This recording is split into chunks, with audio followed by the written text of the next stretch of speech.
नमस्कार, मैं हूं संजय पाठक और आप देख रहे हैं प्रेस 15। इस वक्त मैं हल्द्वानी के नरीमन चौराहे पर मौजूद हूं और ये चौराहा बदला बदला सा नज़र आ रहा है। इसकी वजह है उत्तराखंड में 38वें राष्ट्रीय खेल। 38वें राष्ट्रीय खेल लगातार उत्तराखंड में चल रहे हैं।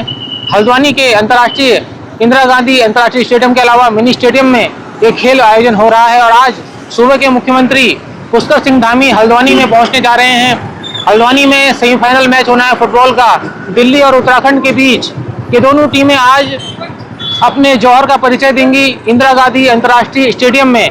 ऐसे में हल्द्वानी में आप देखिए, मैं आपको नज़ारा दिखाऊंगा। इस वक्त ये नरीमन चौराहा है और आप देखिए चारों तरफ की वॉल पेंटिंग आप देखेंगे, आपका दिल खुश हो जाएगा।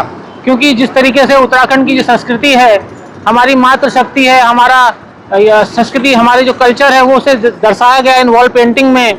और पूरी तरीके से आप देखिए नरीमन चौराहा, इस वक्त आप देखिए यहाँ पर किस तरीके से छोलिया कलाकारों को दर्शाया गया है। उनके हाथों में वाद्य यंत्र, उत्तराखंड के पारंपरिक वाद्य यंत्र हैं। तो आप देखिए ये बहुत अच्छी तस्वीर है और जो भी यहाँ से गुजर रहा है वो यही कह रहा है कि वाह, मजा आ गया। और इस सब को करने का जो श्रेय है, आप देखिए इस वक्त मेरे साथ एक कलाकार मौजूद है, हल्द्वानी की जानी मानी कुसुम पांडे फाइन आर्टिस्ट हैं। मैम, बहुत बहुत स्वागत है सबसे पहले आपका। धन्यवाद सर। ये बताइए, हल्द्वानी को बहुत खूबसूरत आपने बनाया है अपनी कला के माध्यम से। क्या कहना चाहेंगे, कितनी मेहनत इसमें लगी है और ये पूरा जो प्रोजेक्ट है कैसे आपको मिला और फिर इसकी शुरुआत हुई? जैसा कि आपने बता ही दिया है कि 38वें नेशनल गेम्स का प्रतिनिधित्व हमारा उत्तराखंड कर रहा है और हल्द्वानी में इसका क्लोजिंग होना है। तो जिला प्रशासन नैनीताल, नगर निगम, पीडब्ल्यूडी के द्वारा हमें ये दायित्व सौंपा गया कि इस कार्य को जो भी यहाँ पे नारीमन से रेलवे स्टेशन तक की दीवारें हैं, इसे उत्तराखंड संस्कृति से भरना है। कैसे, क्या आप करेंगे? तो जब बहुत बार मैम से बात हुई हमारी, तो उसके बाद ये डिस्कशन हुआ कि कुछ ऐसा काम करें जो लंबे टाइम तक टिके। तो रिलीफ पे हमने काम किया है इस बार। पहली बार आप देखेंगे शायद उत्तराखंड का सबसे बड़ा रिलीफ पे काम हुआ है। 20,000 स्क्वायर फीट की दीवारें, जिसमें हमने उत्तराखंड संस्कृति को सीमेंट के माध्यम से दीवारों पर उभारा है। पहले उसको रिलीफ किया है, उसके बाद उस पर पेंट किया हुआ है। तो जब इस पे लाइट लगती है तो ये पूरी दीवार से बाहर निकली हुई दिखेंगी। तो इतने बड़े लेवल पे पहली बार ये कार्य हुआ और एक कलाकार के नाते मुझे बहुत अच्छा लगा कि हमारे शहर में हमने ये पहल करी और मैडम, जिला प्रशासन और उनकी पूरी टीम ने जो उनका कॉन्सेप्ट था उसे हम करने में सफल रहे हैं और इसे फाइनल की ओर ले जा रहे हैं। और चौक, नरीमन चौक पे आप देखेंगे जो छोलिया नृत्य का कंपोजिशन हमने बनाया और हमें बोला गया कि इस चौक पे ऐसा क्या किया जा सकता है जो यहाँ के, क्योंकि कुमाऊं द्वार है हल्द्वानी, तो दिमाग में चलता रहता था क्योंकि हमेशा यहाँ से गुजरना होता था कि यहाँ पे कुछ ऐसा होना चाहिए। तो फिर ड्राइंग करके हमने मैम के सामने रखा और उन्हें पसंद आया। उन्होंने बोला आप इस पर कार्य कीजिए। तो इस तरह ये जो छोलिया है ये चारों तरफ से देखा जा सकता है, जिसमें 5 फिगर नीचे है, दमऊ पे खड़े हमने दिखाए हैं और वाद्य यंत्र से सुसज्जित है। और एक दमऊ पे ऊपर हमने 2 फिगर दिखाए हैं, जो एक आप उस साइड से देखेंगे नैनीताल से आते वक्त, तो उन्होंने अपने मुंह में वो तलवार की जो कलाबाजी करते हैं उस पर एक थाल को उन्होंने संभाला हुआ है और दूसरी साइड वो डांस करने की मुद्रा में हुड़के के साथ हमने दिखाया है। तो सबसे पहले तो हम लोग एक कलाकार के नाते मुझे खुद पे बहुत गर्व हो रहा है कि अपने शहर को, क्योंकि हम भारतवर्ष में कार्य कर रहे थे लेकिन हमेशा था कि यहाँ पे ऐसा कुछ हो, और जिला प्रशासन ने पूरा ये जो मुहिम चलाया और आज हमें भी बहुत अच्छा लग रहा है कि इसके हम भी भागीदार बने। और मेरी 40 से 45 लोगों की टीम दिन रात इसमें लगी और 1 महीने के अंदर ये कायाकल्प हो गया है।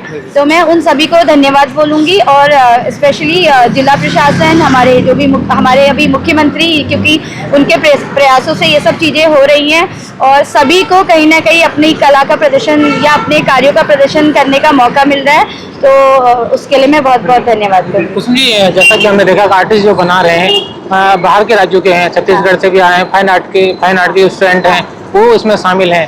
तो ये बताइए, ये कितना ये उत्तराखंड की संस्कृति पहली बार इस तरह से रूबरू हो रही है, देश दुनिया के लोग यहाँ आएंगे, मैच देखने के लिए आ रहे हैं। तो ये बताइए, कलाकारों में क्या कुछ देखा जाता है पहले की वो किस तरीके से बना लेगा, किस तरीके से आपने इसका चयन किया, कलाकार जो होने चाहिए उत्तराखंड की संस्कृति को जो मतलब करीब से जाने, तो इसके लिए कितनी मेहनत आपने की कलाकारों को चुनने के लिए? हाँ, इसमें क्या होता है कि जितने भी कलाकार यहाँ पे काम कर रहे हैं, चाहे वो किस भी राज्य को, क्योंकि इसमें हमारे राज्य से लेके दिल्ली, कलकत्ता और छत्तीसगढ़ के कलाकार भी हैं, क्योंकि बहुत कम समय में ये करना था। और रही बात चयन किस ढंग से, तो सारे प्रोफेशनल हैं जिन्होंने MFA मास्टर्स डिग्री इस दृश्य कला के क्षेत्र में ली है, क्योंकि 2 टेक्निक में काम हुआ है। एक तो सीमेंट रिलीफ जो बिल्कुल अलग है, और एक है पेंटिंग, उनको कलर करना। तो पेंटिंग में जिन्होंने मास्टर्स किया वो पेंटिंग वाला जो कार्य कर रहे हैं, और जिन्होंने मूर्ति कला में रिलीफ सीखा है वो रिलीफ का काम कर रहे हैं। तो हर आर्टिस्ट का अपना एक रोल है, किसी का फेस बनाने का टेक्निक है, किसी को उभारने का टेक्निक आता है। तो हमने जो टीम बनाई वो इस ढंग से ही बनाई कि जो अपने फील्ड में, ऐसा नहीं कि पेंटिंग वाला हर चीज कर लेगा, क्योंकि हर किसी का एक अपना स्टाइल होता है। तो हर आर्टिस्ट को हमने इस ढंग से चूज किया है, और सारे प्रोफेशनल है। और दूसरी बात, क्योंकि अलग राज्यों के कलाकार भी आए, तो इसमें बहुत लोगों ने ये भी बोला कि हमारे राज्य के कलाकार ही क्यों नहीं है। तो उसमें कहीं ना कहीं ये भी है कि जो स्कल्पचर है, मूर्ति कला का ज्ञान होना, उसके लिए हमारे उत्तराखंड के जो आर्टिस्ट बाहर सीखने जाते हैं वो उन्होंने यहाँ पे आके काम किया, क्योंकि यहाँ कॉलेजेस में मूर्ति कला का MFA मास्टर्स या बैचलर प्रॉपर नहीं है। तो जो लोग बाहर सीख रहे हैं हमने उनको बुलाया, उनके साथ हमारे यहाँ के कलाकारों ने काम किया। तो कहीं ना कहीं उन्होंने, बाहर से आए लोगों ने तो यहाँ की संस्कृति के साथ उनका आदान प्रदान हुआ। दूसरा, इतने जगह के लोग जब आपस में मिलते हैं तो एक दूसरे की टेक्निक सीखना, तो इसमें सिर्फ यही नहीं कि कला का निर्माण हुआ है, इसमें संस्कृति का आदान प्रदान हुआ है। और बहुत से लोग ऐसे थे जो पहली बार इस जगह पे आए, पहाड़ घूमे, तो उन्होंने यहाँ की यादें लेके गए, यहाँ की एनवायरनमेंट से, यहाँ की चीज़ों से बड़ा प्रभावित हुए।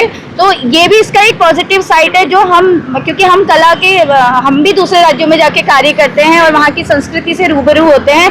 तो ये बड़ा रोल इसमें देखने को मिला, जो बहुत कम लोगों को पता है। सिर्फ कलाकारों को ही ये बात पता है कि उन्होंने क्या यहाँ आके अचीव किया, और उनको बड़ा अच्छा लगा कि हम भारत में काम कर रहे हैं, लेकिन हल्द्वानी शहर में इस ढंग का कार्य कराना। और आप देखेंगे सिर्फ कार्य ही नहीं हुआ, उसके बाद उसको प्रॉपर लाइटिंग दी गई है, कैसे उसको सुंदर बनाना है कि रात में भी अच्छा दिखे।